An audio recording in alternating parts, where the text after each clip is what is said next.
వచ్చాను స్లోగా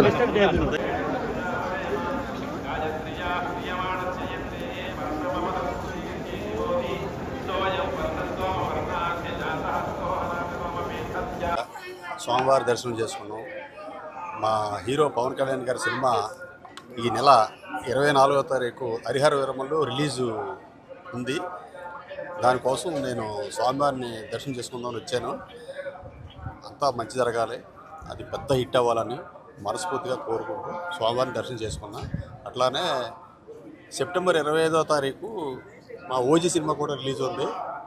అది కూడా పెద్ద హిట్ అవ్వాలని స్వామివారిని దర్శనం చేసుకుంటా వచ్చాను. మంచిగా దర్శనం. అందరికీ నమస్కారం.